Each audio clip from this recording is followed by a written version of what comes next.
Assalomu alaykum.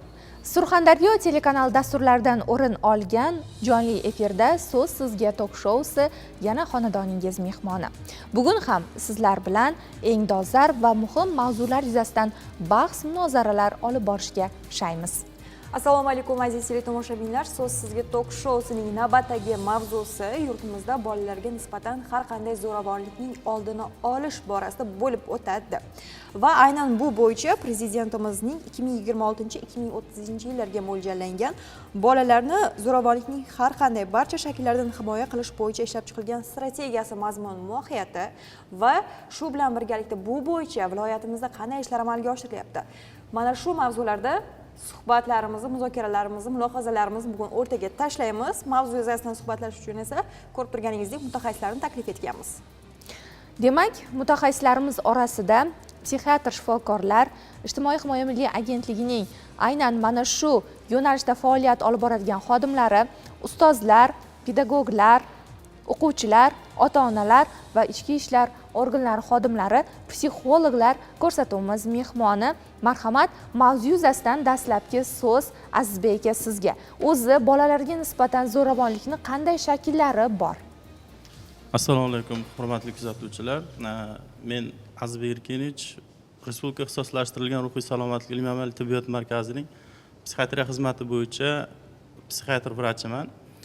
Savolingiz uchun rahmat. Juda ham aktual savol bo'ldi. Bugungi globalizatsiya, urbanizatsiya, akseleratsiya bo'layotgan zamonda bolalarga nisbatan qilinayotgan zo'ravonlik asosan ikkita yo'nalishda ko'rinadi, rakursda. Bu bola ishtirokchi va bola kuzatuvchi maqomida ko'riladi. Bola ishtirokchi maqomida biz asosan ikkita guruhga bo'lamiz buni ham. Bolalar o'rtasidagi zo'ravonlik va kattalar tomonidan bolalarga zo'ravonlik. Bolalar o'rtasidagi zo'ravonlik bu tibbiy tilda bullying deb ataladi. Bullying ingliz tilidan olingan so'z bo'lib, bully zo'ravon degan ma'noni anglatadi. Va ko'pincha maktablarda kuzatiladigan o'z tengdoshlari tomonidan turli xil jismoniy so'z bilan, keyin hozir zamonaviy dunyoda kiberbullying orqali ham bolalarni kamsitish, ularning ruhiyatini sindirish kabi holatlar, zo'ravonlik holatlari kuzatilmoqda. Ikkinchi turdagi esa bu kattalar tomonidan bolalarga nisbatan zo'ravonlik, o'z ota-onalari yoki ma'lum bir toifa odamlarini shu yosh kichkina bolalarga nisbatan zo'ravonlik toifalari kuzatilmoqda. Uchinchisi esa keyingi rakursimiz bu bola kuzatuvchi. Undagisi bola ishtirokchi edi. Bola kuzatuvchida ota-ona o'rtasidagi konfliktlar, atrof muhitda bo'layotgan konfliktlar bolaning ruhiyatiga jiddiy salbiy ta'sir ko'rsatadi. Mana bu ham bolaga nisbatan agressiyani bir ko'rinishi hisoblanadi.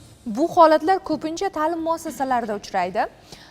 Endi o'qituvchilarimizga yuzlansak, qaysi turini ko'proq kuzatasiz o'quvchilaringiz orasida? Bola ishtirokchi bo'ladimi? Bola kuzatuvchi bo'ladimi? Yoki bola bevosita ana shunga targ'ibotchi bo'ladimi? Ustozlarimiz, marhamat, so'z sizga. Assalomu alaykum. Bugungi dolzarb ko'rsatuvga tashrif buyurgan aziz mehmonlar, bugun haqiqatan ham har bitta ota-ona uchun, ta'lim muassasalarida ishlaydigan pedagog xodimlar uchun dolzarb mavzu ko'tarilgan. Maktablarda, ayniqsa ta'lim muassasalarida bullying holatlarini biz ko'p o'sha tajribamiz doirasida ko'p ko'rganmiz. Bu holatlarni ko'p maktab ma'muriyati, psixologlar, sinf rahbarlari bilan ko'p tahlil qilganmiz. Asosan bullying holatiga ko'pincha bolaning oiladagi olgan tarbiyasiga ham bog'liqda.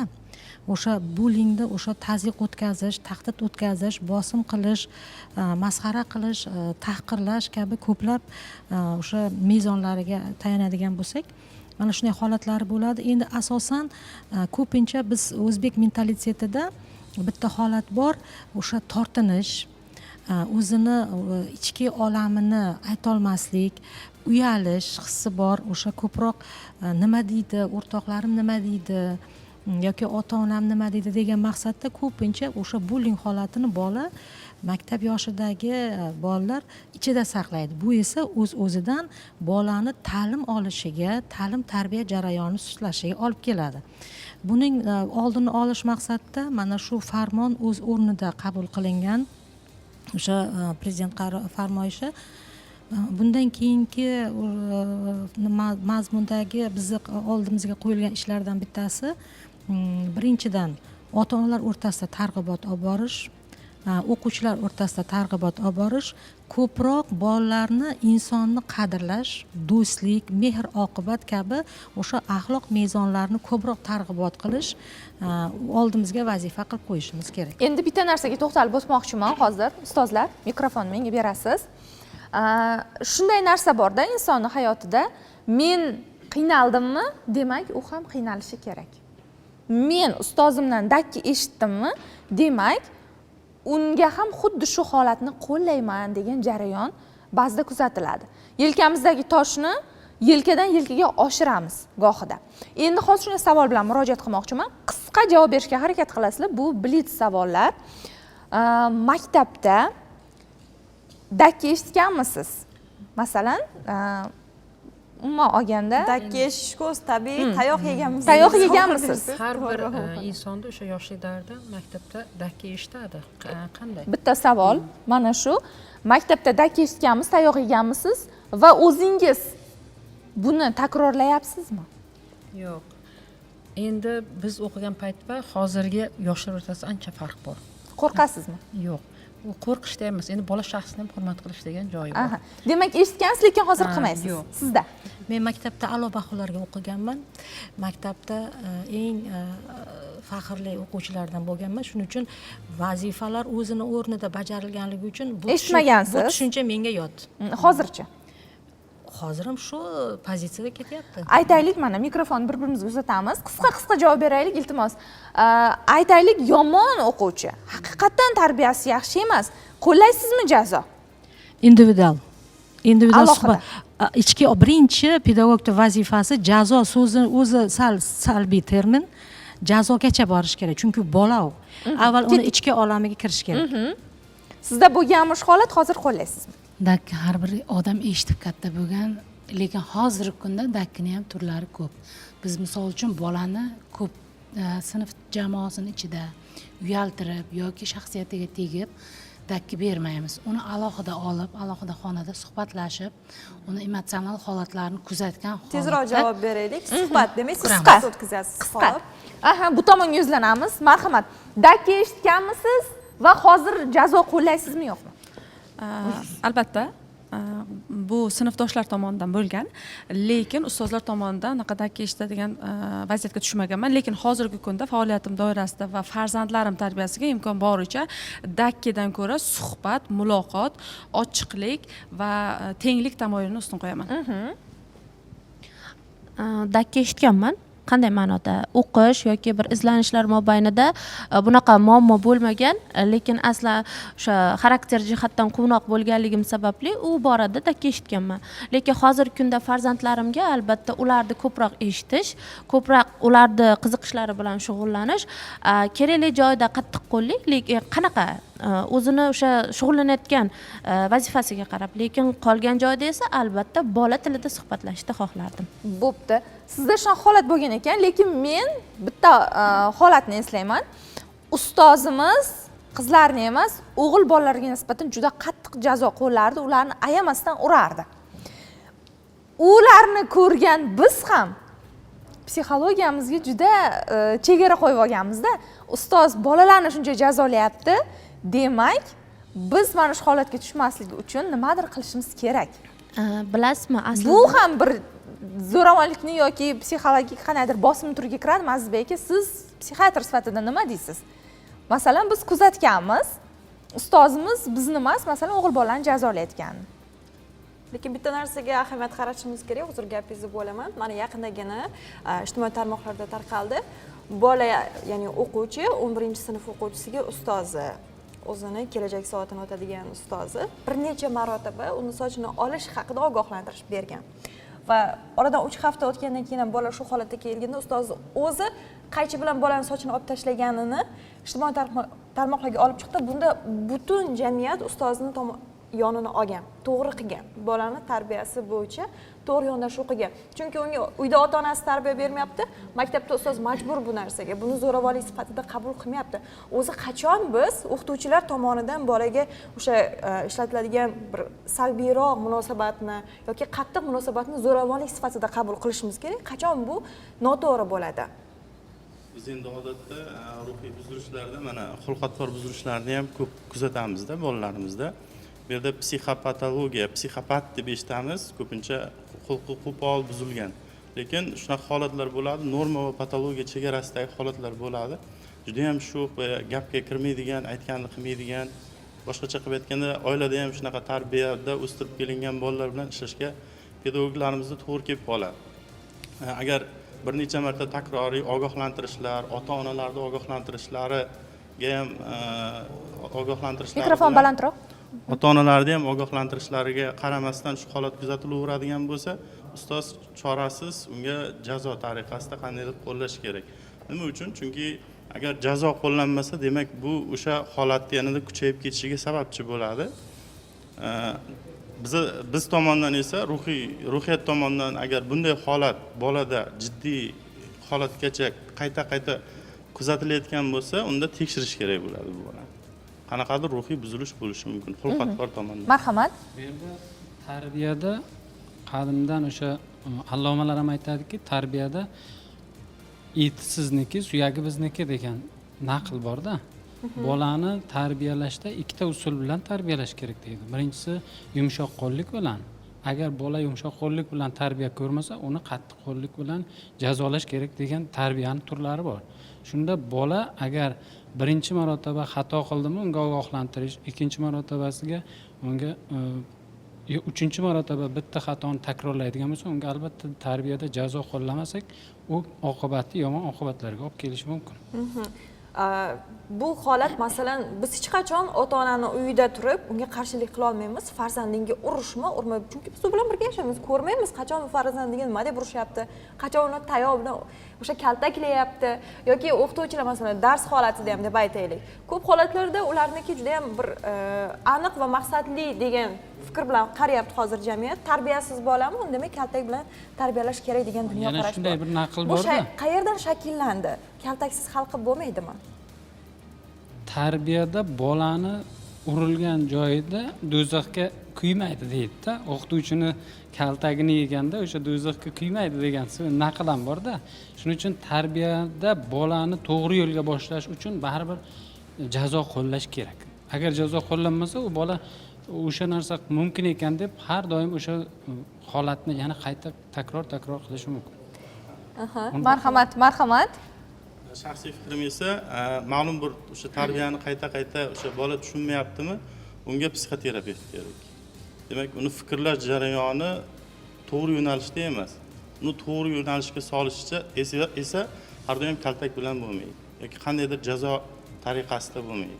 Uni maxsus ixtisoslashgan psixoterapevtlar fikrlash jarayonini to'g'rilash orqali yo'lga soladi. Lekin bilasizmi, hozir bitta narsaga e'tibor qaratishimiz kerak. Maktablarda ko'plab o'qituvchilar hozir noliydi. Bolalar betarbiya bo'lib ketdi. Lekin shunaqa bir wunderkind bolalar ham chiqyapti, ularni ko'rib havasingiz ham keladi. Lekin ayrim yuqori sinf o'quvchilarini ko'rsangiz, yo'q bunga gap ta'sir qilmaydi. O'qituvchilar ilgari ularni yo'lga sola olgan. Hozir qo'rqadi lekin. Men unga qattiq gapirsam, kaltaklasam, ertaga u meni boshimga balo bo'lishi mumkin. Lekin ilgari unday o'quvchilar ham qo'lga olingan va jilovi har doim o'qituvchining qo'lida bo'lgan. Shuni hisobiga bugun maktabda ular boshqa bolalarga ham ta'sirini o'tkazyapti. Bu muammoga qanday qaraymiz? Bilasizmi, men har doim aytaman, bolalarga tarbiya berishdan oldin ularni dastavval ularning ota-onasi bilan shug'ullanish kerak va bu narsalarni albatta ota-onasiga uqtirish kerak deydi. Sabab nima? O'sha bolalar o'sha muhitda katta bo'ladi. U ota-onalarga ko'zgu sifatida, ya'ni nusxalanadi. Ular ota-onalarning qilgan harakatlarini takrorlashadi, ularni qilgan yoki aytgan so'zlarini albatta aytib berishadi. Ota-ona nima qilsa, bolalar o'sha narsani takrorlaydi va bevosita bolani jazolash ularning o'zlarining xulq-atvorini jazolash bilan bevosita bog'lanib ketiladi. Endi Ruxsoraxon, sizga savolim bor. Masalan, meni 2 nafar farzandim bor. Ular bog'cha opasini, tarbiyachisini nima desa aytganini qiladi bir nimani tayinlab yuborsa esidan chiqmaydi, yodidan ko'tarilmaydi, lekin menga nisbatan men unga tayinlagan narsalarimni qilmaydi. Keyin men maslahat so'rayman dugonalarimdan, mendan yoshi katta, 1-2 yosh katta opalarimdan, siz qanaqa qilib bolalaringiz sizda aytganingiz qiladi? Sen urmasang kerak-da deyishadi. Yo'q, urishaman. Demak, qattiq urmaysan deyishadi. Buni qanday baholash mumkin? Bilasizmi? Nega endi bog'cha, demak bog'cha opasi uni uradimi? Qanday hisoblay endi buni? Qanaqa qilib uni aytganini qiladi-yu? Endi bizda ozgina stereotiplarimiz bor. Bog'cha opasi uradi yoki bog'cha opasi kaltayli. Yo'q, uni bog'cha opasi uni eshita oladi. Uni his-tuyg'ularini tuya oladi. U nima xohlayotganligini seza oladi. U bilan bevosita o'ynay oladi. U bilan vaqtini o'tkaza oladi. Vaholanki biz ota-onalar kuni bo'yi ishda yuramiz va charchash oqibatida farzandimiz bilan kelib, uni istaklarini, uni xohlayotgan narsalarini, qiziqishlarini, imkoniyatlarini eshitish uchun vaqt topa olmaymiz.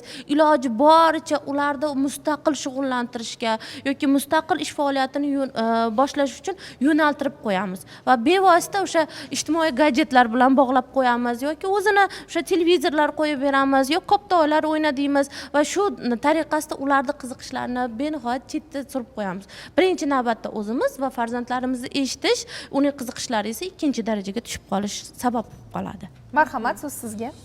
Sizni savolingiz albatta o'rinli. Meni ham shaxsiy hayotimda bu voqealar bo'lib turadi.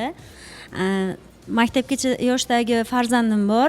Farzandim aytganingizdek bog'chasiga tadbir bo'ladigan bo'lsa, hamma kiyimlarini, narsalarini joy-joyida olib borishga harakat qiladi. Keyin bu narsaga men ham qiziqib ko'rdim. Yana ham soha vakili sifatida, mutaxassis sifatida bir narsani ayta olamanki, o'sha maktabgacha ta'lim tashkilotlarida bolalarni bir-biriga o'rnak qilib ko'rsatish natijasida bunga erishilar ekan ko'pincha.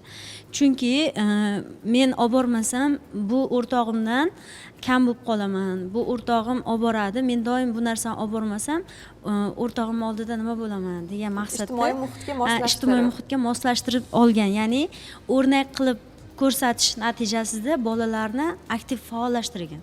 Bu jarayonni o'zim ham ko'p guvohi bo'laman-da. Yana bundan tashqari bog'cha yoshdagi bolalarda yoki maktablarda ota-onalar urmaydimi? Faqat o'qituvchilar masalasimi degan masalada o'qituvchilarni ham to'laqonli ta'lim-tarbiya berish jarayonida agar cheklovlar bo'lmasa, o'sha berilayotgan ta'lim-tarbiyani o'rinli jihatdan qabul qilsak biz, bu holatlar yana ham yumshagan holatlarga aylanadi. Ya'ni kaltaklanish ham o'z o'rnida o'rinli deb hisoblayman. Meni fikrimcha, yana ham psixoterapevt endi bu masalagacha yetkazmaslik kerak bu narsani. Psixologiyasiga ta'sir qiladigan darajada emas uncha. Endi bilasizmi, bu narsani kimdir oqlaydi, kimdir qoralaydi, lekin bu davlat siyosati darajasiga ko'tarildi va ishlaydigan alohida shtablar tashkil etildi. Agentliklar tizimida, mana ijtimoiy himoya milliy agentligida voyaga yetmagan shaxslar bilan ishlash bo'limida aynan mana shu zo'ravonlikka uchragan bolalar bilan ishlash, ularning psixologik holatini yaxshilash bo'yicha alohida manzilli ishlar olib boriladi. Islohot darajasida bu bo'yicha qonunlar qabul qilindi, strategiyalar qabul qilindi. Asosiy mazmun mohiyati demak uchun jamiyatga kerakdirki, ijtimoiy muhitga kerakdirki, bular amalga oshirilyapti. Keling, mana shular haqida ma'lumot bering. Qonun darajasida belgilab berilyapti, strategiya, qarorlar chiqyapti. Asosiy maqsad, mohiyat, mazmun nima? Avvalambor assalomu alaykum. Men ijtimoiy himoya milliy agentligi Surxondaryo viloyat boshqarmasi bolalarni ijtimoiy himoya qilish sho'basi bosh mutaxassisi Chorshanbayev Mirjalolman. To'g'ri savol berdingiz. Hozirgi kunda bizni agentlik tashkil etilgungacha shu bolalarga nisbatan zo'ravonlik bo'yicha bironta normativ huquqiy hujjat yoki qonun, qaror, farmoyish yo'q edi. 2024-yil 14-noyabr kuni bolalarni zo'ravonlikning barcha shakllaridan himoya qilish bo'yicha O'zbekiston Respublikasi qonuni ishlab chiqildi. Bunda avvallari bolalarga nisbatan zo'ravonlikning 3 ta turi, ya'ni jismoniy, jinsiy, ruhiy zo'ravonlik bo'lgan bo'lsa, bu qonun bilan 6 turdagi bolalarga nisbatan zo'ravonlik belgilandi.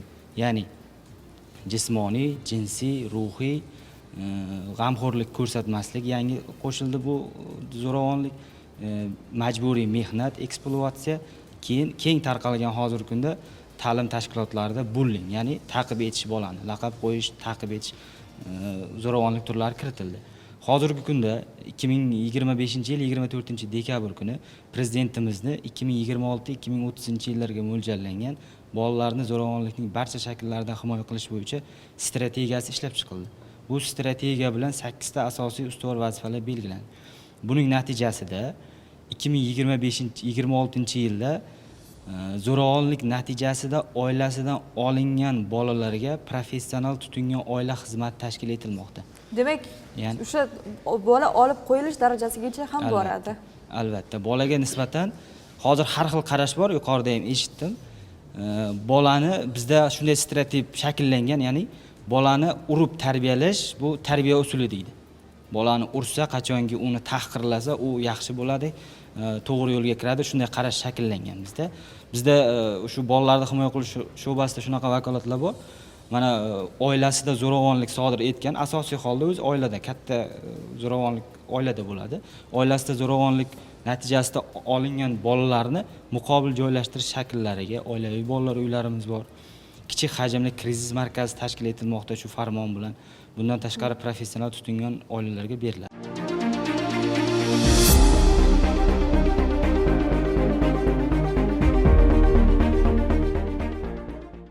Qadrli teletomoshabinlar, jonli efirda So'z sizga tok shousini kuzatib bormoqdasiz. Biz bugun ko'rsatuvimiz davomida bolalarga nisbatan har qanday zo'ravonlikni oldini olish va buning kelib chiqish sabablari xususida suhbat olib boryapmiz. Endi keling so'z navbatini Ichki ishlar boshqarmasi aynan voyaga yetmagan yoshlar bilan ishlash bo'limida faoliyat yuritayotgan mutaxassislarimizga yuzlansak, aytingchi, aynan bo'limingizga kelib tushadigan murojaatlar yoki mana shunday tazyiqqa uchragan bolalar yoki jinoyatga moyilligi bor bolalar orasida oilasida tazyiq ko'rganlar ham bo'ladimi? Ularning psixologiyasini, hayotini, yashash tarzini ham o'rganib chiqasizlarmi? Avvalambor assalomu alaykum. Taklif qilganlaringiz uchun rahmat. O'zimning o'sha aynan soham ham voyaga yetmaganlarga ijtimoiy huquqiy yordam ko'rsatish markazida psixolog lavozimida ishlayman. Aynan shu 3 yoshdan 18 yoshgacha markazimizga qabul qilinadigan bolalarning o'sha psixologiyasi, ularning o'sha ruhiyatidagi og'ishlar, stress holatida har qanday holatda keladi, o'shalarning ichki dunyosini bilish, ularni o'sha o'zligini anglashga bo'lgan yordamlarni men ularga ko'rsataman. Bu faqatgina xalqimizda bir maqol borki, qars ikki qo'ldan chiqadi degandek, faqatgina biz o'sha bolaning tarbiyasi yomon yoki bu yomon tomonga o'zgargan, mana masalan deylik, bu do'stlari bilan o'sha gapimga kirmayapti yoki ijtimoiy tarmoqlar orqali shu internetga taqlid qilishlar orqali tarbiyasida salbiy ta'sir ko'rsatib o'zgardi degan fikrlar ham bor. Lekin shunday oilalar ham borki, o'sha farzand tarbiyasiga salbiy ta'sir ko'rsatadigan ota-onalar ham bor. Ular bilan ham biz manzilli ishlar olib boramiz. Birinchi navbatda o'sha biz voyaga yetmaganlarning 14 yoshdan 18 yoshgacha bo'lganlariga profilaktika inspektorlari tomonidan xulosalar beramiz. O'shaning nima qiziqishlari, nima qobiliyatlari bor, uni keyingi olib boriladigan ishlar esa o'sha monitoring ishlari. Masalan deylik, bizning markazimizda qabul qilingandan so'ng ham ular doimiy nazoratda bo'lishi uchun o'sha ota-onalari bilan ishlash uchun ham mana hamkorlikda ijtimoiy agentlik bilan ko'proq bizning hamkorlik qilamiz. Ular masalan bundan tashqari mahalla yettiligi, ularga masalan yoshlar yetakchisi, xotin-qizlar faoli biriktirilib, bolalarni doimiy ravishda nazoratda bo'lishi uchun ular bilan izchil ishlar olib boramiz. Rahmat. Yuqorida mana agentlik vakillari aytganidek, bolalarni hatto ota-onalardan olib qo'yish holatlarigacha yetib kelar ekan. Bu qanday holatlarda? Ruhiy jihatdan bir travma olgandami yo fiziologikmi? Qanday holatda bola ota-onadan olib qo'yiladi? Marhamat. Qanday holda bola ota-onasidan olib qo'yiladi? Masalan, jismoniy zo'ravonlik o'tkazgan vaqtda ota-ona. Ya'ni ota-ona o'rtasida ajrim yoqasiga kelib qolgan bolani o'rtada qurol sifatida foydalanadi. Ikki tomon. Ya'ni bolani o'rtada qurol sifatida foydalanadi. Kuni kecha hozir bitta tumanimizda shunaqa holat bo'lyapti.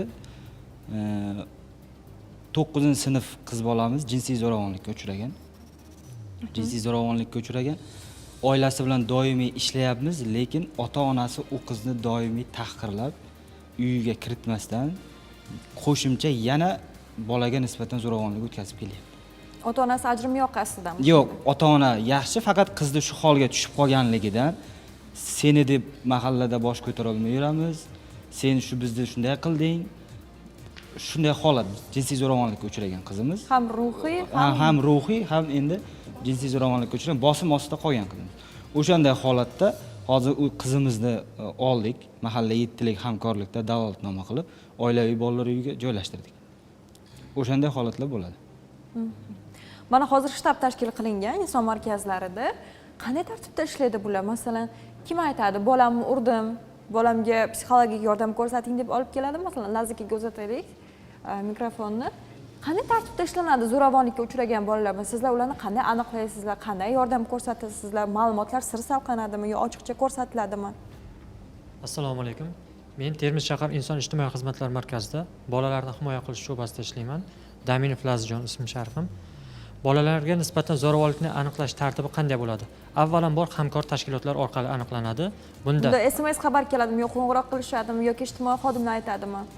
agar bolalarga nisbatan zo'ravonlik maktablarda, ko'cha-ko'yda bu aniqlanadigan bo'lsa, sodir etilgan bo'lsa, birinchi navbatda hamkor tashkilotlar, ta'lim tashkilotlari bizga xabar beradi yoki ko'chada biron joyda sodir bo'ladigan bo'lsa, ya'ni faol fuqarolar tomonidan xabar beriladi. Bolaga nisbatan zo'ravonlik sodir etildi. Yoki bizda mahallalarda ijtimoiy xodimlarimiz bor. Ijtimoiy xodimlar o'zi aniqlab bizga xabar beradi. Bunday holatlarda o'sha zo'ravonlikka uchragan bolalarga nisbatan xatar darajasi aniqlanadi. Qanchalik darajada xatar aniqlandi? Unga xatar yuqorimi yoki pastmi? Xatar qanday aniqlaysizlar? Joyiga chiqiladimi? Yoki xuddi shunday. Zo'ravonlikka uchragan bola bilan ijtimoiy xodim va ichki ishlar bilan hamkorlikda suhbat olib boriladi va unga nisbatan qanday zo'ravonlik turiga qarab unga xizmatlar belgilanadi. Masalan, tibbiy yordam kerak bo'lishi mumkin. U tibbiyot tashkilotlari bilan hamkorlikda u bilan ish olib boriladi va bir ish kuni ichida ijtimoiy xodim tomonidan bolaga keys ochiladi. Keys menejment tizimi orqali xatar baholanadi va agar xatar yuqori deb topiladigan bo'lsa, bola maxsus agar oiladan olib chiqish kerak bo'ladigan bo'lsa, maxsus joyga joylashtiriladi. Ya'ni oilaviy bolalar uyiga yoki voyaga yetmaganlarga ijtimoiy yordam ko'rsatish markazlariga bunga joylashtiriladi. ota-ona qarshilik qilyapti deylik. Men mana shunaqa jahl holatda bolamni urdim. Meni bolam haqqim bor. O'zim bolam urishga haqqim bor. O'zim olib qolaman deyish mumkin-ku, to'g'rimi? Sizlar qanday yo'l tutasizlar shunday holatda? Bunday holatda agar o'sha zo'ravonlik ota-ona tomonidan sodir etilgan va bu narsa bolaga qattiq ta'sir qilgan bo'ladigan bo'lsa, bunday holatda ota-ona meni farzandim urishga haqqim bor degan narsa bo'lmaydi. Ya'ni ota-onaning haqqi yo'q birinchidan bolaga zo'ravonlik qilishga. U qanday harakat sodir etgan bo'lsa ham. Bunday vaziyatda agar bolani olib chiqishga to'g'ri keladigan bo'lsa, oiladan ajratib olinadi. Endi savol, ota-onaning haqqi bormi yo'qmi bolasini kaltaklashga? Mana Shu yerda qo'shimcha qilsam. fikr bildirishsin. Hozir ichki ishlar xodimlari, inson markazi, ijtimoiy xodimlar oilani baholab o'rganganda, bolani o'sha oilada qolish xavfi yuqori bo'lganda, u bola u oiladan olinadi. Qanday holatlarda xavf yuqori bo'ladi? Masalan, bolaga nisbatan tazyiq zo'ravonlik, jismoniy zo'ravonlik, ya'ni muttazzam o'tkazib kelinyapti. Masalan, bir marta borib o'rgandi, bolaga nisbatan himoya orderi berildi. Himoya orderi berildi, 1 oy davomida himoya orderining o'zining muddati bor. Yana o'sha narsa davom etyapti. Yana shu maktabga boryapti, ko'z ko'karish, yana ota tomonidan ichib kelib bolani urish yoki xuddi shunday ona tomonidan. Yana shu holat aniqlanganda, bolani xavfsizligini inobatga olgan holda mahalla yetkazilgan da'vatnomasi asosida bola u oiladan olinadi. Ma'lum muddatga, doimiyga emas, ma'lum muddat ota-ona bilan ishlanadi birinchi navbatda, keyin bola bilan ishlab, keyin oilaga qaytariladi. Yana Marhamat, mikrofon. O'zi xuddi mana ish faoliyatimizda xuddi sizlar aytgan misoldagidek ko'pincha shunaqa bo'lib uchraydi. Masalan, bolalar o'shanday vaziyatlarda o'sha bolani inspektor psixolog tomonidan yoki profilaktika inspektori tomonidan bolalar markaziga joylashtiriladi. U masalan joylashtirilganda bo'ldi, bu batamom ota-onasidan olib qo'ydi degan narsa yo'q. Bu yerda o'sha masalan yoki 48 soatlikka yoki sudning ajrimi asosida bola 1 oy o'zi saqlanishi kerak. To bolani o'sha ruhiyati, stressi o'ziga kelguncha markazda saqlanadi va o'sha davomida shuning uchun ham aytdim-ku, manzilli ishlar olib boramiz. O'sha ota-onalari chaqirilib ham, keyin biz komissiyaga xat qilib, bolalar masalalari bo'yicha komissiyada o'sha ota onalar bilan birgalikda o'sha farzandining kelgusi hayotidagi taqdiri, o'sha ota onaga ham qandaydir balkim ko'pincha o'sha ichkilik bozlikni orqasidan yoki deylik masalan oilaviy kelishmovchiliklar ortidan shu bolaga nima deydi alamini olishmi boladan yoki bo'lmasa masalan shu bolaga salbiy ta'sir ko'rsatish ota onalarning xatti harakati bo'lganligi sababli ko'pincha biz o'sha bolalar masalalari komissiyasiga xat qilib o'sha hamkor tashkilotlar bilan birgalikda o'sha oilani nimasini ko'rib chiqamiz. Bizda bitta murojaat bor, bitta ona yozyapti. Endi shu yerda bu mulohazali, haqiqatdan ham yosh bolalarga bir chora ko'rish qiyin. Umumiy eshitib ko'ramiz. O'g'lim ko'zini qorachig'ini tutolmaydi, ya'ni unda g'ilaylik bor. Maktabga borishdan bosh tortyapti. Sinfdoshlari, uni o'rtoqlari g'ilaysan, ko'zingda nuqsoning bor deb ajratishadi. U maktabga bormasdan, ta'limni chekka surib qo'yishdan kuni bo'yi uyga qamalib olishni afzal ko'rib qolgan. Hattoki men ham, otasi ham, momosi, bobosi ham undayapmiz, lekin maktabga bor desak faqat yig'laydi.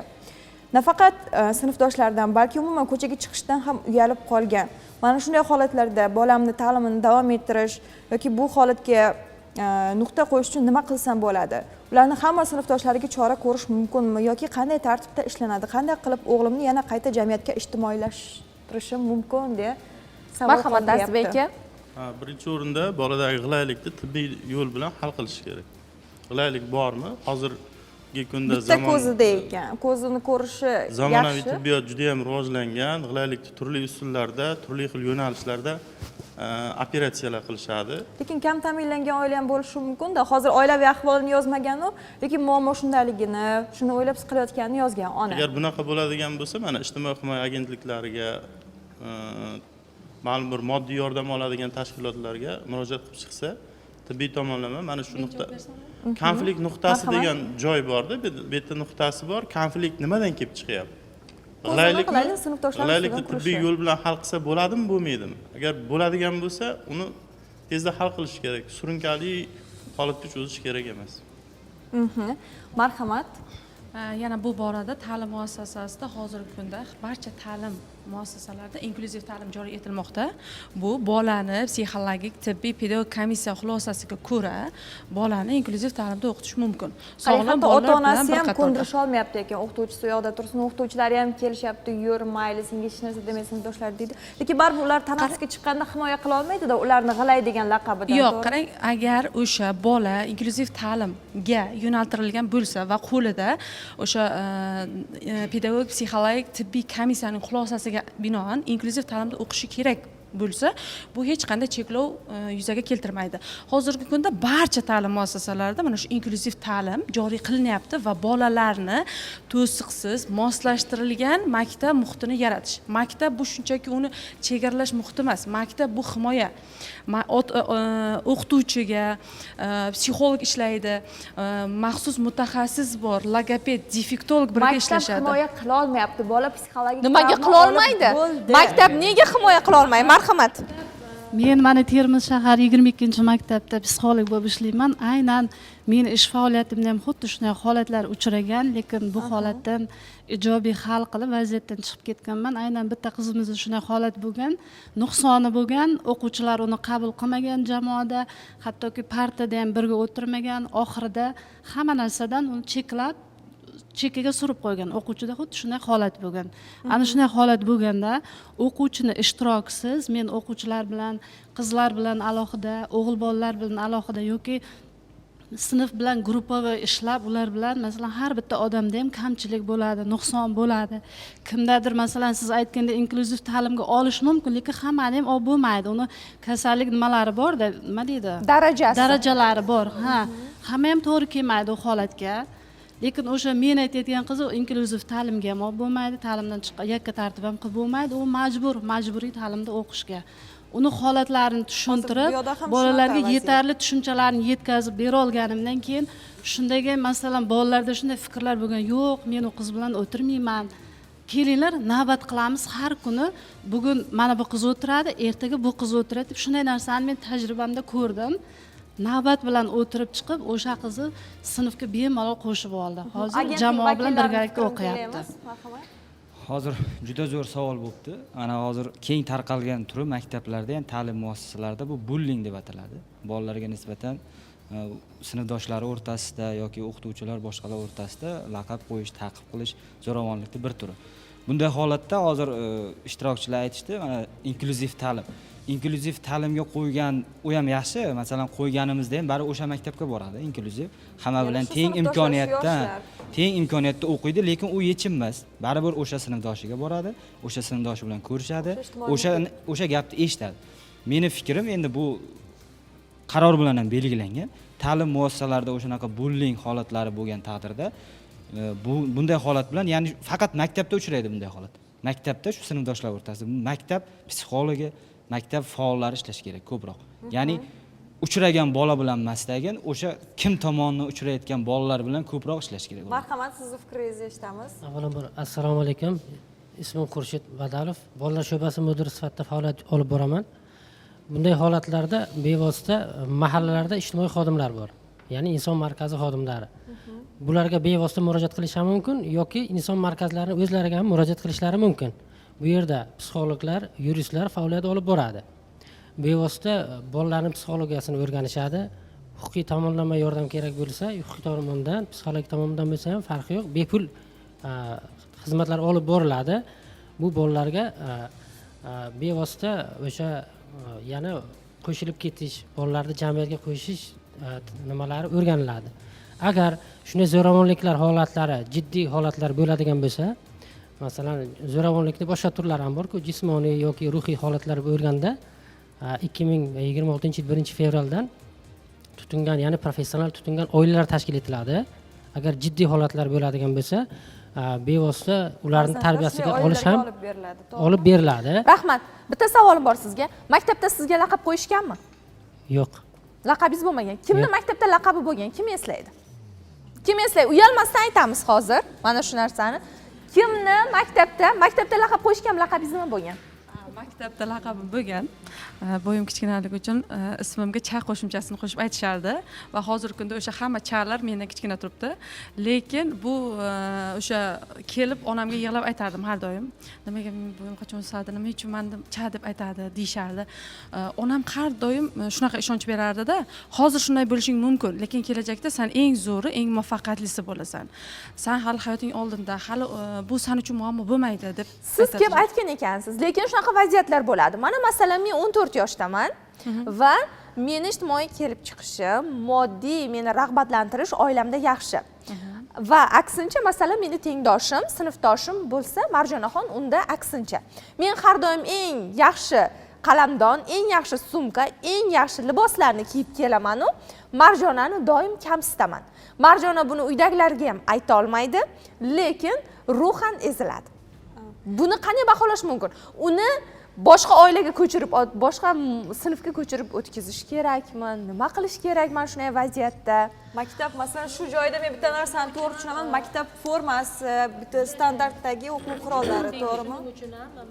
Marhamat. Maktabgacha va Maktab ta'lim vazirligining 282-sonli buyrug'i, Vazirlar Mahkamasining 139-sonli buyrug'i, Maktabgacha va Maktab ta'lim boshqarmasining mana 13-sonli buyrug'i 12-yanvardagi. Aynan o'sha ta'lim muassasalarida mobil telefonlardan foydalanishni oldini to'g'ri foydalanish va o'sha me'yor haqidagi buyrug'i qabul qilindi. Ko'pchilik holatlarda bu yerda ikki tomon, har bitta holatda ham ikkita uchi bo'ladi. Ota-onalarga biz tushuntiryapmiz, biz targ'ibot, biz vazifamiz. Ko'pincha o'sha mana shu siz hozir aytgan o'sha tengsizlik, libos shuni oldini oladi. O'sha mobil telefonning eng oxirgi rusumdagi emas. Biz ota-onalarda ongiga o'sha qanchalik tushuncha, qanchalik tushuntirmaylik, lekin o'sha jamiyat normalariga o'zlari ota-ona ayrimlar deb gapiraylik, hammasi desak noto'g'ri bo'ladi. Ayrimlar o'sha jamiyat normalariga amal qilmaganligi dastidan ko'pincha bolalarning o'zi aziyat chekishiga ota-ona olib kelyapti. Endi boyagi yuqoridagi savolda juda o'rinli savol berildi. Haligi ko'zi ojiz bola masalasida tibbiy nuqtai nazardan juda chiroyli javob, to'g'ri javob berildi. Pedagogik nuqtai nazardan, psixologik nuqtai nazardan va bu yerda hech kim lekin tarbiyaviy nuqtai nazardan yashang bu gapirmadi. yerda narsani bu yerda tarbiyaviy nuqtai sinf nazardan. rahbarning o'zining ishini ustasi emasligi bilinadi. Sinf ustasi bo'lgan mana bizning maktabimizda qo'ltiq tayoqda keladigan qiz bor edi. Qo'ltiq tayoqda keladigan qiz sinf rahbari shunday muhit yaratganki, 35 nafar 11-sinf qizimiz bilan o'sha qiz bitirdi 11-sinfda 35 ta sinfdoshiga shunaqangi qalbiga ham ongiga ham singdirganki, u qizni nafaqat sinfdoshlari butun maktab gapira olmasdi. Ishlash kerak. Qalbiga yo'l topish kerak. Hamma narsani o'sha farmonda ham hattoki mana shu jismoniy nimaga tushgan zo'ravonlikka tushganga davlat o'sha siyosati darajasiga ko'tarilyaptimi? Qarang 5% lьготаlargacha berilyapti. Endi maktab muassasalarida o'qituvchilarda ham ozgina o'zimiz pedagog bo'lsak ham o'sha zo'ravonlikka mana ko'pincha bolani men doimo o'sha o'qituvchilarga yig'ilish o'tkazayotganda o'rinbosar sifatida bitta fikr beramanda, hurmatli o'qituvchilar, ertalab dars o'tayotganingizda, qachon bo'lsa ham dars o'tayotganingizda bolani ko'ziga qarang. Bolani ko'ziga, ko'z hamma narsani aytadi. Psixolog bo'lish shart emas uning uchun. Bolani ko'zi va individual ishlash. Biz o'zbek mentalitetimizda yuqorida aytdim, ko'pincha shu uyalish, tortinish, o'sha bullingni ayta olmaslik. Mana o'tgan yili 5-sinfimizga yangi boshqa maktabdan bitta o'quvchi keldi. Tasodifan voqeasini eshitib qoldim. Bolani xonaga chaqirdim. Sinfdoshlarini chaqirdim. Alohida ishlandi, bolalar bilan haftalab ishladik. Ota-onasini chaqirdim, onani fikrini qarang. Bu yerda bilasizmi, sabr so'zi bor-da bizda, o'sha o'zbek eng yaxshi fazilatlar, sifatlaridan bittasi. Sabr yo'q. Sabrni juda keng tushuncha bu. Sabr bu sabr qanoat qilish, sabr muvaffaqiyatga erishishda o'sha boriga qanoat qilish, o'sha mehnat qilish degan ma'nolarni ham anglatadi, lekin sabr so'zida o'sha bullingga nisbatan bu so'z ishlatilmasligi kerak. Onani chaqirdim, hurmatli ona. Bola bosh tortyapti shu sinfda o'qishga. O'zi o'sha yana bitta parallel sinfga, o'sha ko'chasidan keladigan, mahallasidan keladigan bola bor ekan, shu sinfda o'qishni xohlar ekan. Onani javobini eshiting. Ona aytayapti, "Yo'q, chidaydi. Ozgina qoldi, 3 oy qoldi." Endi o'tgan o'quv yildagi gap. Chidaydi, hech saqamaydi. Akalari ham shunaqa bitirgan. O'zim qarshilik qildim, bilasizmi? Shu ona bilan shu targ'ibotimdan so'ng, chunki ko'z yoshini ko'ryapman-da oqishini va bola boshqa sinfga o'tdi. Boladagi o'qish holati ham, boyagi ruhiy holati ham 100 o'zgardi. Mana endi nima bo'lsa ham aytaman, kelib quchoqlab ketadi o'g'il bola. Rahmat ustoz deb ketadi. Mana ruhiy ko'tarilishda. Shuning uchun maktabda faqat bolani yakka individual ko'ngliga yo'l topish kerak. Yechimi shu. Maktabda faqat tarbiya bera olmaymiz, bitta narsa bor. Bola temperamentiga qarab o'sha narsani qabul qiladi. Qaysidir bola bundan motivatsiya oladi. Meni shu kamsityaptimi, demak men shu tomonda ishlashim kerak degan bolani o'zida bo'lishi mumkin. Qaysidir bola esa ijtimoiy o'sha chegaralanib, yuqorida aytganimizdek, tengdoshlardan ortda qolib ketadi. Men o'zimning hayotimdan bitta misol keltirmoqchiman. Bog'cha davridagi bitta narsa meni hayolimda qolgan. Bilasiz, hamma bizni yoshimizdagilarni sochimizni kalga olib tashlashgan. Ota-onalarimiz bizni umuman nimani xohlaymiz, sochimizni xohlasak o'rmoqchidirmiz, bandik qilmoqchidirmiz. Sochimni maktabga chiqish oldi kalga olib tashlagan ota-onam meni bog'chada 4 ta qiz qo'shmagan davrasiga. Haligacha eslayman, mana hozirgacha yodimda qolgan. 6 yoshimdagi narsa shu men uchun travma bo'lgan. Shuning uchun maktabda 9-sinfgacha sochlarim uzun qilib o'sdim. Mana shu travma meni hayolimdan ketmagan. Men sochimni kesmasligim kerak. Mana shu dugona, mana shu qizlar meni o'ziga qo'shish uchun men sochlarim uzun bo'lib turishi kerak degan narsa bo'lgan. Keyinchalik oqar o'sha bola shunaqada, unga birinchi hayotida nimani tanitsangiz, u shu narsani to'g'ri deb biladi. Xoh u ijobiy bo'lsin, u xoh salbiy bo'lsin, muhitdan kelib chiqqan holda. Keyin dunyoqarashi oshgandan keyin u o'ziga nima kerak emas, nima muhim emasligini bilib oladi. Lekin hozir biz sabr haqida gapiryapmiz, uni bilan ishlash haqida gapiryapmiz. Bolalarni tanaffusga chiqqanda, ko'chada birga yurganda nazorat qila olmaymiz baribir. U baribir tarbiyaga borib, uydagi muhitga borib taqaladi. Shu fikrimga kim qanday qaraydi? Bolani shunday tarbiyalashimiz kerakki, hurmatli boruvchilar. u qaysi joyda Ota-onalarga ham bo'lmasin, juda ko'p narsa albatta bog'liq qaysi bu joyda yoqda. bo'lmasin o'zini hayotga qarashi boshqacha bo'lishi kerak. Oddiy bitta misol, siz hozir yuqoridagi fikringizga bizni o'tgan o'quv yilida o'quvchimiz bitirdi. O'sha o'quvchimiz 7-sinfligida darsga kirganimda kasblar haqida gapirilganda, kim bo'lasiz deganda, men prezident bo'lmoqchiman deganda, butun sinfi kulib yuborganda, shu bola o'sha bolalarga umuman reaksiya qilmadi. Ba'zida bullingni nimagadir da'vat tarafi ham bo'ladi-da. Shu bola o'sha bolalarga birontasiga e'tibor ham qilmadi, o'sha fikrini davom etishda, gapirishda davom etdi va o'tgan o'quv yilida hali o'quvchilik holatida bola talaba bo'ldi. Hozirda Xitoydagi eng mashhur universitetda O'zbekistonni o'sha elchixonasida zakovatni bosh koordinatori bo'ldi shu bola. Ozodbek haqida gapiryapsiz.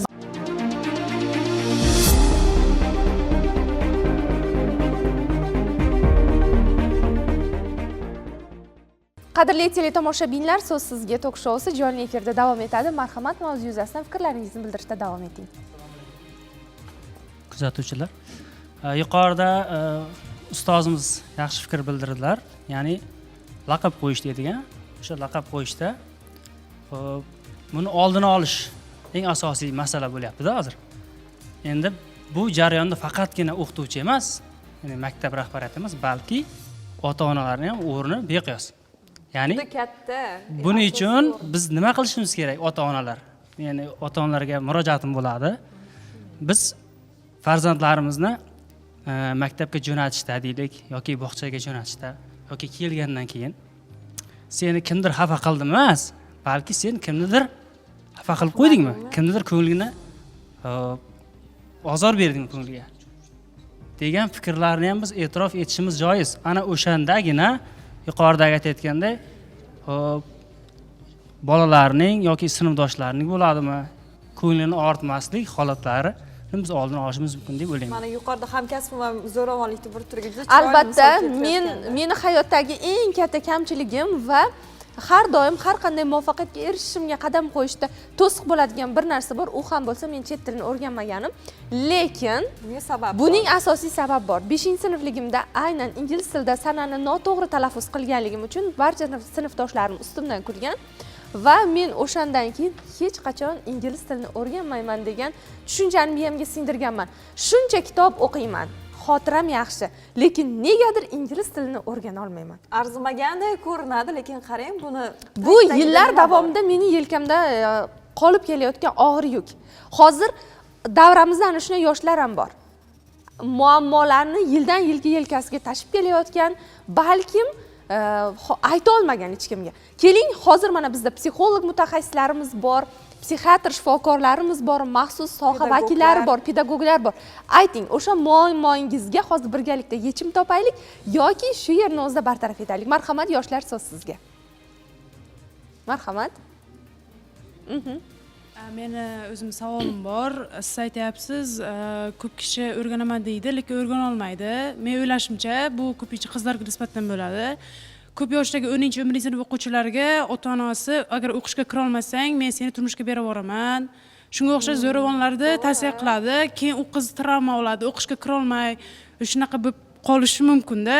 O'shanga qanday yechimlar bor deb o'ylaysiz? Marhamat, Azizbek aka. Bu ham bir zo'ravonlikning turimi ota-onaga nisbatan. Ota-ona orasida ko'p uchraydi, haqiqatan qizlarga nisbatan bu juda ham albatta kattalar tomonidan turli xil ruhiy bosim, aynan ruhiy zo'ravonlik bir turi. Qizlarga, o'smir qizlarga, keyin iqtisodiy zo'ravonlik bor, masalan, bolalarga yoki pullar juda o'lchab beradiganlar, faqat yo'l puli beradi, ovqat puli bermaydi. Uni o'zini xohishlarini, ichki qiziqishlarini hisobga olmaydiganlar bor. Shaxsiy yetuklik degan tushuncha bor-da. Biz 60 ga kiramizmi, 90 ga kiramizmi? Ba'zi odamlar bor, 20-30 ga kiradi, suhbatlashsangiz mazza qilasiz. Dunyoqarashi keng. Ba'zi odamlar bor, 60-70 ga kirsa ham yarim soatdan keyin zerikarli odamga aylanib qoladi siz uchun. Shuning uchun bunday ota-onalarga ham, umuman hammaga aytadigan gapimiz, inson o'zining shaxsiy yetukligini rivojlantirish, bolani ichki kechinmalarini hisobga olish. Mana shu nuqtai nazardan bolani biz boladan ko'p narsani kutamiz. kelajakda katta inson bo'lsin, bizga uy olib bersin, mashina olib bersin va hokazo istaklarimiz borda. Qariganimda menga qarasin. Ha, menga qarasin va hokazo ko'p katta narsalar kutamiz. Lekin biz ularga shunaqa muomala qilyapmizmi? Mana bu nuqtai nazarim bor. Shuning uchun men shu har bitta ota-ona o'zini bolaga nisbatan munosabatda mana shu jarayonlarni hisobga olishi kerak. Yana bitta narsani aytib savol o'tmoqchiman. bor, savol kelib qoldi bir muxlisimizdan. Meni savolim bor. Bolam 6 yoshda. Uni bog'chada sportga, ya'ni karatega berganman. Mental arifmetikaga ham boradi. Ingliz tili, rus tili kurslariga, to'garaklariga berganman. Soat 19:00 da qaytadi bog'cha vaqtidan tashqari. Men unga aqliy jihatdan bir zo'ravonlik qilmayapmanmi? Meni bu xatti-harakatim qanday baholanadi? U charchab qolmaydimi? Hozir lekin jamiyat talabi shu. Boshqa ota-onalar mana shunday shaklda bolasini tarbiya qilaman deydi. Bu bolaga nisbatan zo'ravonlik emasmi? Tarbiya jarayonida shu narsani ko'ramizda. Biz boya aytganimizdek, bolamizdan ko'p narsani kutamiz. Dunyo ta'limida ikki xil ta'lim jarayoni bor.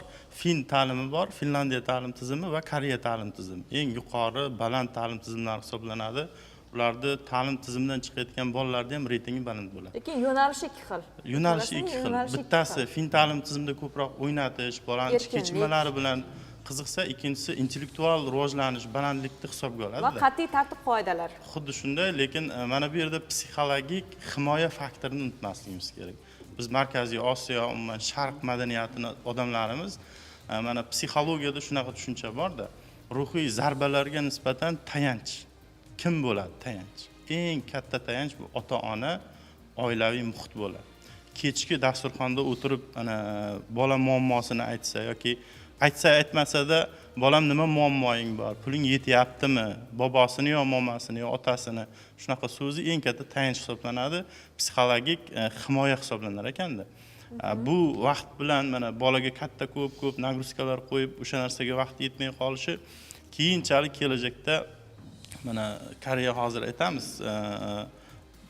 ota-onalarga ko'p qaramaydi va hokazo, bu qariyalar uyga borib tashlaydi, mehr-oqibatni sovushiga olib keladi.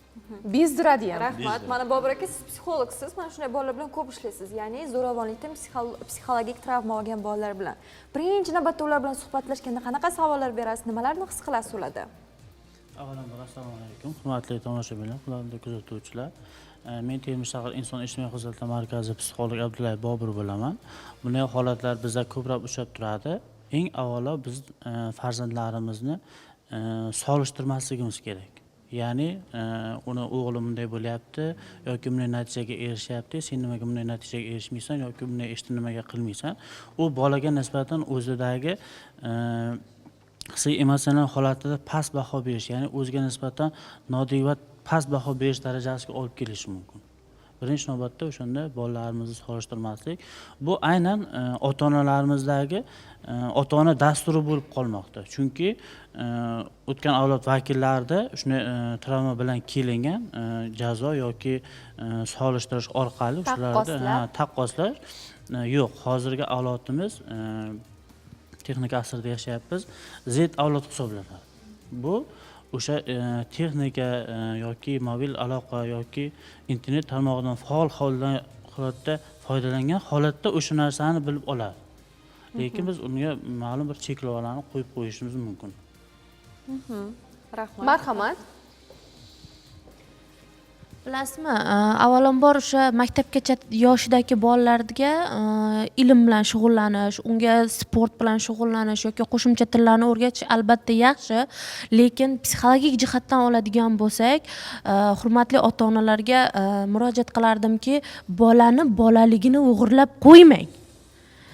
Sababi bola o'sha o'yin bilan katta bo'ladi. O'yin orqali atrof muhitni o'rganadi. Har bitta narsaga ushlab, teginib, uni nimaligini his qila oladi. Uning barcha motorik jihatdan rivojlanish jarayoni, uni ongini o'sishi, uni tafakkuri, idrok qilish jarayonlarining barchasi albatta uning erkin faoliyati bilan bog'liq holatda bo'ladi. U atrofni o'rganish davomida o'zi qiziqqan narsalarga borib tegib ko'radi yoki ushlab ko'radi, o'sha varoqlab ko'radi, kitoblarni misol uchun yoki o'yinchoqlarni ushlagan holatda o'zini olamini yaratib bera oladi. Endi buni qanday qabul qilish kerak? Savol. Albatta qanday qabul qilish kerak? Demak, ularga aynan o'sha bilim darajani o'rganishda o'sha qolipga solish kerak, ayni bir qisqa muddatlarni belgilash kerak, lekin aksar vaqtini ularni eshitishga sarflasak juda ham yaxshi bo'lardi. Chunki bola uchun ota-ona ideal shaxs bo'ladi. U kabi bo'lishni, u kabi rivojlanishni, u kabi kiyinishni, u kabi so'zlar bilan o'sha gapirishni, ularni qilgan harakatlarni taqlid qilishni juda ham xohlaydi. Nima uchun o'zini o'sha ushalmagan orzularini bolalarda takrorlash kerak? Bitta narsani bilasizmi? Buni hamma har xil qabul qiladi. Ba'zi bir ota-onalar an'anaviy tarzda bolammi yo'q hech qanaqa to'garak kerak emas, sportga bor, ko'chaga chiqqin o'ynagin degan narsa bo'ladi. Lekin bilasizmi, hozir masalan yana o'zimdan kelib chiqib gapiraman. Meni yoshligimda men doim ota-onamga aytaman, nima uchun meni yoshligimdan bog'cha davridan sport to'garagiga bermagansiz? Nima uchun menga singlim fortepiano yo'nalishida o'qiydi, men buni yaxshi ko'raman. Nima uchun meni shunday yo'nalishga beraman? Seni vaqtingda bunaqa narsa yo'q edi. Uydagilarning aralashuv ko'p edi tarbiyaga. Sen ko'chada, qo'shninikida o'sib katta bo'lib, ko'chada o'ynab yurgan bola eding, deyapti. Masalan, endi tasavvur qiling. Keyin men shundan keyin sportga qatnamagan, men qator sinfdoshlarim olimpiadalarda o'rin olib kelib, men 6-sinfdan boshlaganman, o'zim shuni xohlab boshlaganman, lekin ota-onam baribir ayblaganman, siz meni bermagansiz. O'zimni tengdoshlarim bilan o'zimni solishtirganman, nima uchun men bulardan ortman? Endi hozir ota-ona to'garakka bosib bersa ham aybdor, bermasa ham aybdor. Bilasizmi, Hazrat Rumiyda shunday gap borda, bolani san o'zingni davring bilan emas, uning o'sib, ulg'ayib, faoliyat yuritayotgan davri bilan tarbiyala deydi.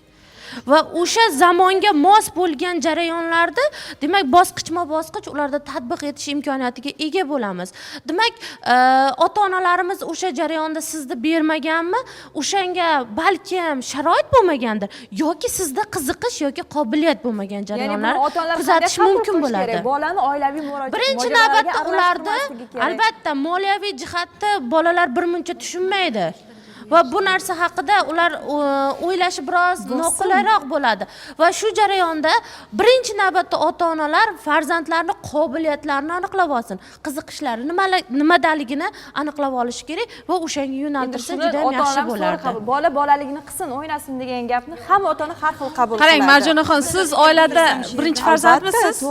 Albatta, men birinchi bitta narsani to'g'ri tushuning. Hozir mana tajriba, ota-ona ham sizgacha boshqa marta ota-ona bo'lib ko'rmagan. U birinchi marta ota-onaga qiziqgan. Birinchi bola har doim tajriba bo'ladi. Va bitta narsani to'g'ri tushunishimiz kerak. Ota-ona ham xato qilish huquqi bor inson. U ham shunchaki shaxs. U avval farzand ko'rmagan, avval farzand tarbiyalamagan, keyin tajribalar davomida mana singlingizga kelib, fortepiano, balkim undan keyingi uka va singlingizga nisbatan yana ham kengroq imkoniyatlar yaratishga harakat qilishgan. Qilaman deganda albatta men ulardan xafa bo'lmayman, hech qachon sharoit qilib berishgan. Nimaga pul desam, hammasiga o'zlari olib borib, hatto shaxsiy mashinagacha taxlab qo'yishgan. Faqat nima uchun menga bolaligimdan qilmagan? Gimnastikaga borganimda sizni suyagingiz qotib ketgan, 6-sinfdan biz hech kimni olmaymiz deganda men borib yana ayamdan xafa bo'lganman. Yo'q, siz meni 1-sinfimda 7 yoshimda bermang. Qizim bor, qaysi sport seni qabul qilar ekan? Mayli shunga bor. O'zingning xohishing bo'lsin. Endi men seni tarbiyangga aralasha olmaganman, mo'mayingni, bobangni qo'lida ko'p bo'lgansan degandan keyin to'g'ri, onamda ham ayb yo'q. Lekin baribir o'ylaganman o'sha yerda. Hozir mana shu narsani tushunaman. Bolalarda bolaligi bo'lsin deganda, uni o'sha baribir ixtiyorni o'ziga berish kerak. Nimaga qiziqadi, nimaga qiziqmaydi. To'g'rimi yo'qmi? Qarang, Marjonaxon, ishdan keyin uyga qaytishingizni o'ylang, onangiz hozir ko'rsatuvni ko'ryapti.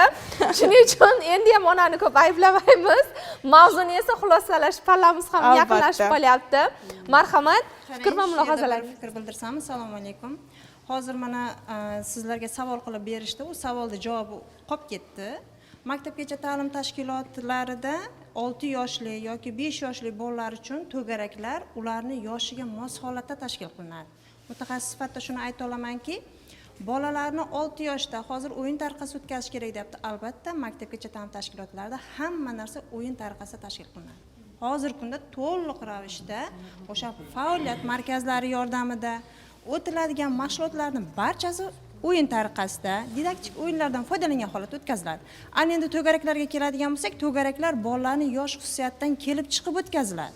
U bolani qiynab maktabdagidek yoki o'sha repetitordagidek holatda o'tkazilmaydi. Sizga savol bergan onaga javobimiz shundan iboratki, bolangiz bemalol qo'rqmasdan to'garaklarga berishingiz mumkin. Bu chunki hozirgi kunda zamon talabi. Ha, men o'zim misolimda aytgandim. Chunki ularga hozir endi bolani qiynayapsiz yoki bolaligini tortib olyapsiz degan fikrlar bo'lishi mumkin, lekin men sizni fikringizga qo'shilaman. Bu o'ziga yarasha bo'lgan o'sha savollarga javob hisoblanadi. Lekin hozirgi kundagi o'sha 6 yoshli bolaga keladigan bo'lsak, maktabgacha ta'lim tashkilotlariga tashkil qilingan to'garaklar yoki o'sha yoshdagi boradigan bolalarning to'garaklari ularning yosh xususiyatlaridan kelib chiqib qilinadi. Hech xavotir olmasdan. Rahmat. Mavzuni xulosalaymiz. Marhamat. Men bir narsani ota-onalarga murojaat qilib aytmoqchi edim. Ota-onalar nafaqat o'z farzandlarini tarbiyalash, ota-onalik burchini, vazifasini bajaryaptilar, balki davlat va jamiyat oldidagi vazifa va burchlarini bajaryaptilar. Ertaga bu bola jamiyatga, xalqqa, davlatga xizmat qilishi mumkin. Kimdir ustoz bo'ladi, kimdir olim bo'ladi, kimdir bir davlatning muhim bir xavfsizligiga xizmat qiladigan xodim bo'ladi. Yana kimdir davlatning rivojlanishi uchun xizmat qiladi deb o'ylayman. Va shu uchun bu davlat, jamiyat va ota-onalik burchi deb bilishlari kerak. Rahmat. Rahmat xulosa. Avvalambor assalomu alaykum. Men Termiz davlat pedagogika institutida o'qituvchi bo'lib ishlayman. Ismim Oybek, familiyam Murodov. Hop, pedagogik faoliyatda birinchi o'rinda turadigan narsa ta'lim-tarbiya masalasi. Ta'lim-tarbiya masalasi bu insoniyat jamiyati uchun eng muhim jihatlardan biri hisoblanadi va biz bugun munozara, suhbat olib borayotgan masalaning asosiy jihati ham shunga borib taqaladi. Chunki farzand ham, ota-ona ham, bobo buvisi ham albatta tarbiyaning ortidan mana shu yergacha yetib kelgan. Shu yergacha yetib kelgan. Bu jarayonda biz bolani inobatga oladigan jihatlarimiz bor. Bizda irsiyat degan narsa bor va muhit degan narsa bor. Inson shakllanishi uchun juda zarur bo'lgan ikki jihat. Irsiyat bor, albatta ota-onaning genidan o'tamiz deymiz, 7 avlodidan o'tadi deydi. Ta'lim ham o'tadi, tarbiya ham o'tadi, moyillik o'tadi. Biz bilamiz bu narsani va bu narsa muhit ta'sirida rivojlanadi yoki shakllantiriladi yoki umuman boshqa tarafga burib yuborishi mumkin. Yuqorida mana aytib o'tilgandek, farzand tarbiyasi nafaqat ota-onani o'zini kelajagi uchun, bitta oila, bitta nasl uchun, balki butun davlat va jamiyat uchun nihoyatda muhim va ahamiyatli masala. Shunday ekan, xulosa o'zingizdan azizlar. Qadrli teletomoshabinlar, shuning bilan so'z sizga, tok-showimizga yakun yasaymiz. Unutmang, kimnidir sizga bergan dakisi yoki sizda bo'layotgan asabiylik holatlar farzandingizni qiynashga arzimaydi. Doimo gul g'unchangizni, navniholingizni asrab avaylang, zero u yashnasa sizning bog'ingiz ham yashnab turadi. E'tiboringiz uchun rahmat. Xayr, salomat bo'ling.